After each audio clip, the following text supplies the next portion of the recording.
Hello students. आज हम बात करते हैं इंडियन कॉन्ट्रैक्ट एक्ट की unit 4।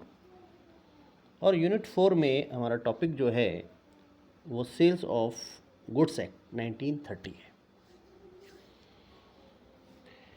Sales of goods act इससे पहले जो था वो इंडियन कॉन्ट्रैक्ट एक्ट 1872 में के चैप्टर 7 में था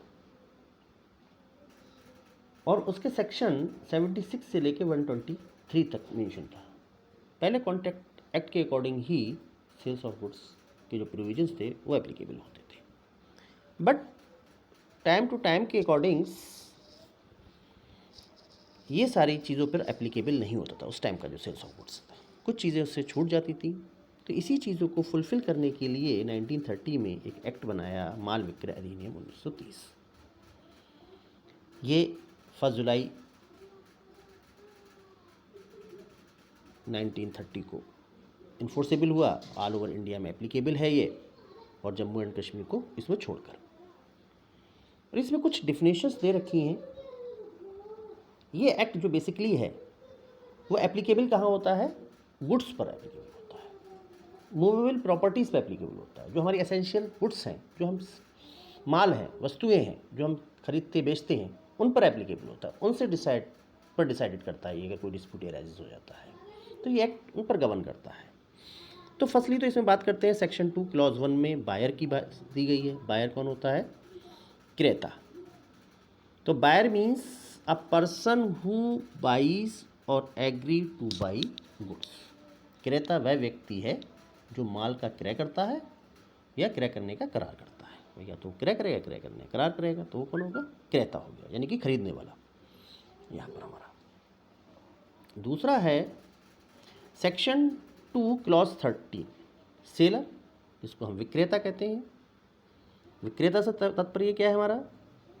means a person who sells or agree to sell goods. तो विक्रेता से तात्पर्य है जो माल का विक्रय करता है या विक्रय करने का करार करता है। नेक्स्ट आता है, कुछ डिफिनेशन देख लेते हैं। इंपॉर्टेंट गुड्स, वस्तु, जिसको हम लोग कह सकते हो या जिसको हम माल भी कहते हैं। माल विक्रय अधिनियम में माल है, यानी गुड्स एक्ट है। तो इसलिए goods means every kind of movable property other than the actionable claim and money. तो किसी भी तरीके की चल संपत्ति है वो इसके अकॉर्डिंग आती है, इसके अंतर्गत आती है, बट इसमें एक्शनेबल क्लेम यानी दावा और धन नहीं आता है इनको छोड़कर। And includes stock and shares, इसमें स्टॉक भी शामिल हैं, शेयर्स भी है, ग्रोइंग क्रॉप्स है, उगती हुई फसलें, इन घास, crops and things attach to the or forming the part of the land. Land से जुड़ी हुई चीज़ें भी इसमें, सारी चीज़ें क्या आती हैं? वो माल के अंतर्गत आती हैं, जिनको भूमि से अलग नहीं किया जा सकता। वो सारी चीज़ें क्या हो सकती हैं? वो माल के अंतर्गत आती हैं। तो गुड्स की जो डेफिनेशन है बहुत वाइड है। इसमें ऑल काइंड्स की मूवेबल प्रॉपर्टीज होती है, बट इसमें एक्शनेबल क्लेम और आपका मनी नहीं आता, धन नहीं आता है। इसमें एक्शनेबल क्लेम वो होते हैं जो अनसिक्योर्ड डेब्ट होता है हमारा, अप्रतिभूति ऋण। ठीक है। Price means the money consideration for sale of goods. Price जो होता है, कीमत होती है, वो कंसिडरेशन के फॉर्म में जो आप देते हो गुड्स के बदले में। ये कुछ डिफिनेशंस थी जो आपको ज़रूरत पड़ेगी यहाँ पर। मेनली हम बात करते हैं अब जो हमारा टॉपिक है सेक्शन में, जो हमारा बेसिस क्वेश्चन बनते हैं, बहुत इंपॉर्टेंट है। Sale and agreement to sale, विक्रय और विक्रय का करार। तो firstly section 4 clause 1 contract of sale की बात करता है, विक्रय की बात करता है। तो सेक्शन 4 क्या कहता है हमारा? A contract of sale of goods is a contract where by the seller transfer of agree to transfer the property in the goods to buyer for a price. तो माल के विक्रय की संविदा एक ऐसी संविदा है, भाई माल के विक्रय की संविदा एक ऐसी संविदा है जिसके द्वारा विक्रेता यानी कि सेलर माल का अंतरण किसी मूल के बदले में, भाई माल का ट्रांसफर, गुड्स का ट्रांसफर किसे कर रहा है? किसी अदर पर्सन को कर रहा है, यानी कि बायर को कर रहा है। और किसके बदले में? प्राइस के बदले, मूल के बदले में क्रेता को अंतरित करता है या अंतरित करने का करार करता है। तब ऐसी कंडीशंस में इसको हम क्या कहते हैं? विक्रय कहा जाता है कि भाई कोई वस्तु है को विक्रय करने की संविदा की जा रही है और विक्रेता द्वारा क्रेता को कीमत के बदले में माल को अंतरित करने की संविदा कर रहा है या करने का करार कर रहा है, तो इसको हम क्या कहते हैं? विक्रय कहा जाता है। तो विक्रय में क्या होगा आपका? वस्तु की कीमत प्राप्त करने कर उसे तत्काल क्रेता को अंतरित कर देना, ये तो होगा भाई। जैसे ही आप वस्तु, क्रेता जो है विक्रेता को उसकी कीमत देगा, उसका प्राइस देगा और विक्रेता क्या करेगा? क्रेता को उस वस्तु को तुरंत ट्रांसफ़र कर देगा या उसको भविष्य में अंतरित करने का वचन दे देगा। Clear? A contract of sale may be absolute or conditional.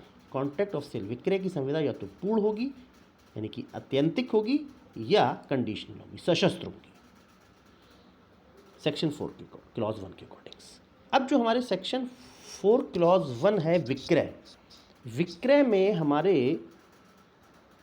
Essential elements देख लेते हैं हमारे क्या क्या हैं इसमें।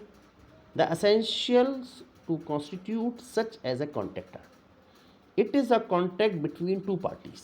वही जो कॉन्ट्रैक्ट होता है, संविदा होती है, उसमें दो पक्षकार होते हैं, one known as a seller and other क्या होते हैं? बायर होते हैं। तो एक पक्षकार कौन होगा? सेल विक्रेता हो जाएगा और दूसरा क्रेता। और पार्टीज़ को भी कैसी होना चाहिए? मेजर होना चाहिए और साउंड माइंड होना चाहिए। मेजर एंड साउंड माइंड कौन होता है? जब पर्सन्स क्या कहते हैं? व्यस्क हो जाता है, यानी 18 ईयर्स कंप्लीट हो जाता है, वो मेजर हो जाता है, व्यस्क हो जाता है। स्वस्थित यानी कि पागल नहीं है, उन्मुक्त नहीं है, साउंड माइंड है। क्लियर? उनके बीच में the subject matter contract goods, subject matter क्या होना चाहिए? गुड्स होना चाहिए, वस्तु होना चाहिए। वस्तु क्या है? गुड्स की डिफिनेशन आप लिख चुके हैं, पता चले हैं।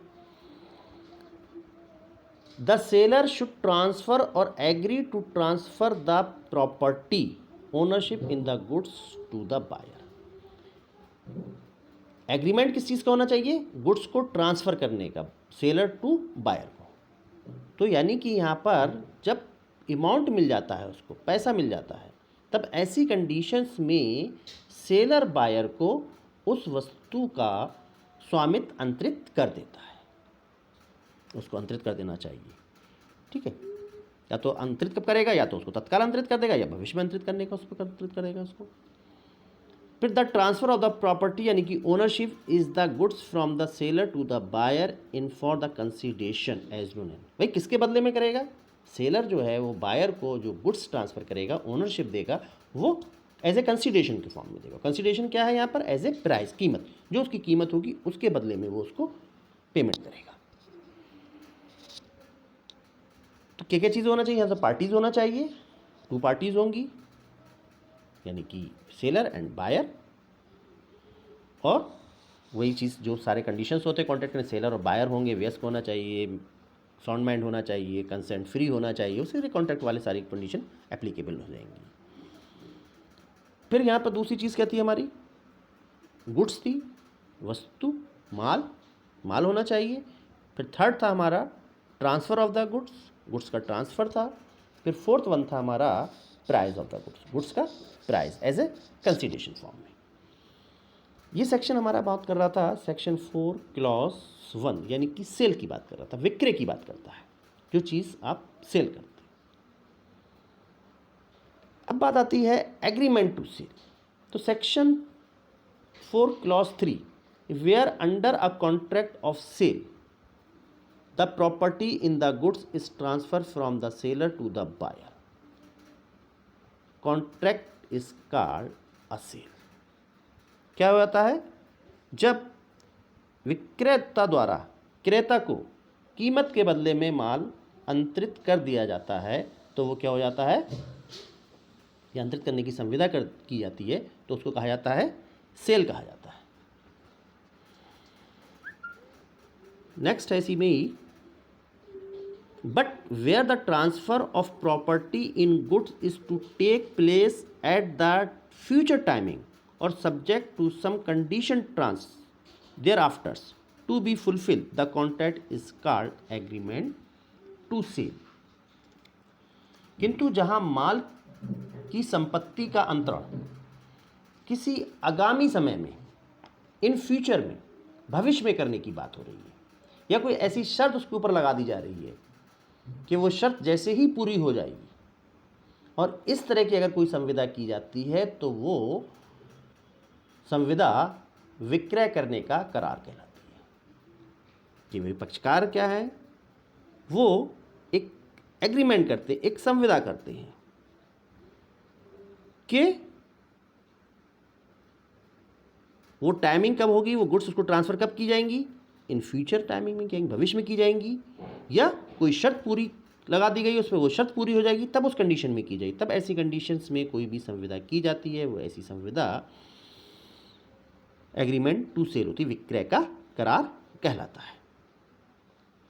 अब बात आती है section 4 clause 4, when an agreement to sale become a cell.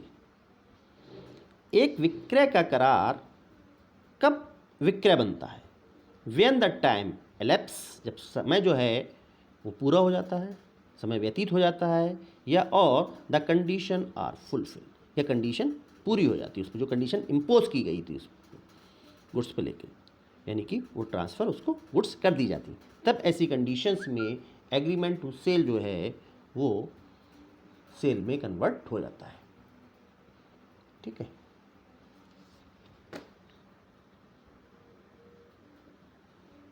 ये तो बात हुई थी हमारी। अब इसमें क्वेश्चन आ जाता है, इसमें डिफरेंस पूछ लेता है कभी कभी एग्रीमेंट टू सेल और सेल में। तो section 4 clause 1 contract of sale की बात करता है, सेक्शन 4 क्लॉज 3 हमारी किसकी बात करता है, एग्रीमेंट टू सेल की बात करता है। Contract of sale, under a contract of sale the property in the goods is transfer from the seller to the buyer, the contract is called sale. भाई विक्रय में क्या होता है कि संविदा में जब एक पक्षकार द्वारा या विक्रेता द्वारा क्रेता को कोई वस्तु अंतरित कर दी जाती है संविदा के अनुसार, तब ऐसी कंडीशंस में वो क्या कहलाता है, आपका विक्रय कहलाया जाता है। यानी कीमत के बदले में विक्रेता द्वारा क्रेता को उस वस्तु को अंतरित कर देना, वो विक्रय कहला दिया। अंतरण क्या होता है यहाँ पर, तुरंत होता है, एडवांस होता है। और विक्रय के करार में क्या होता है, section 3 clause 3, agreement to sale where the transfer of the property in the goods is to take place at the future timing. यहाँ पर वही बात आ गई डिफिनेशन कि यहाँ पर क्या होता है, कॉन्ट्रैक्ट होता है और वो क्या होता है, इन फ्यूचर टाइमिंग में इफेक्टिव होगा, भविष्य में किस में पूर्ण होगा, अंतरित करने की बात की जा रही है। यह कोई शर्त है, वो शर्त जब पूरी होगी तब ऐसी कंडीशंस में वो आपको अंतरित की जाएगी। तो इस तरह की संविदा जो होती है वो विक्रय के करार की संविदा होती है। तो the property is immediately transfer from to seller to the buyer. Contract of sale में क्या होती है, जो संपत्ति होती है वो तुरंत अंतरित होती है सेलर टू बायर, विक्रेता से क्रेता को तुरंत अंतरित कर दी जाती है। और एग्रीमेंट टू सेल में क्या होता है, विक्रय करार में the property is not immediately transfer, तुरंत ट्रांसफर नहीं होती from seller to the buyer, the property will be transfer at the future date. Future date में होगी, भविष्य में कोई समय होगा निर्धारित किया जाएगा उस पर होगी, या कोई कंडीशन फुल लगा दी गई है, वो शर्त लगा दी गई, वो शर्त पूरी हो जाएगी तब उस कंडीशंस में होगी।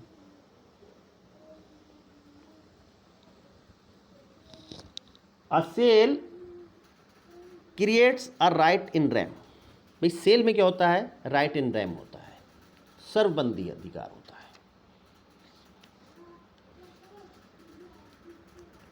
The property in goods passes from the seller to the buyer and the buyer becomes the owner of the goods. भाई प्रॉपर्टी क्या होती है, यहाँ पर सेलर से बायर को गुड होती है और वो गुड्स का ओनर हो जाता है, और उसका ये राइट ऑल ओवर वर्ल्ड के अगेंस्ट रिकॉग्नाइज माना जाता है। और जबकि agreement to sale create only right to persona, ये पर्सोना व्यक्ति संबंधी अधिकार है, ये उस पर्टिकुलर पर्सन से जिससे एग्रीमेंट किया उसी के खिलाफ है। और ऐसी कंडीशन में remedy against the person general state each other in the case of breach on the agreement. जब ब्रीच ऑफ द कॉन्ट्रैक्ट होता तब उस कंडीशन में उसके अगेंस्ट रेमेडीज मिलती है। The agreement creates a right with the only of contract party concern and not the world. ये concern जो पार्टी उन्हीं को ही रेमेडीज प्रोवाइड होती है, पूरे वर्ल्ड को नहीं होती। तो इसका मतलब एग्रीमेंट टू सेल जो है राइट इन रैम है, और एग्रीमेंट कॉन्ट्रैक्ट ऑफ सेल जो है हमारा वो राइट इन रैम है, और agreement to sell right in persona, वो पर्टिकुलर पर्सन से एप्लीकेबल होगा।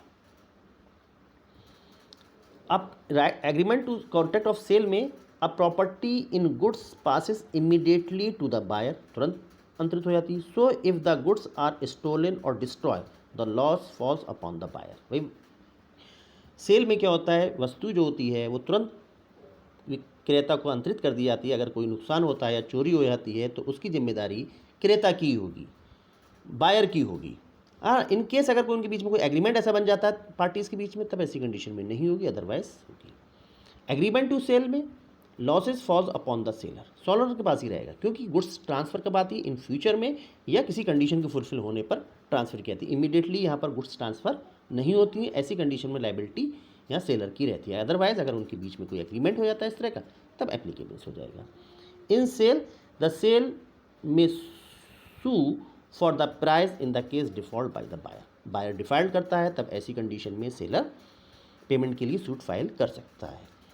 इन an agreement to sale the seller can sue only for damages, यहाँ पर क्या कर सकता है, फॉर ओनली डैमेज के लिए सूट फाइल कर सकता है। अ कॉन्ट्रैक्ट ऑफ सेल में बी एब्सोल्यूट और कंडीशनल।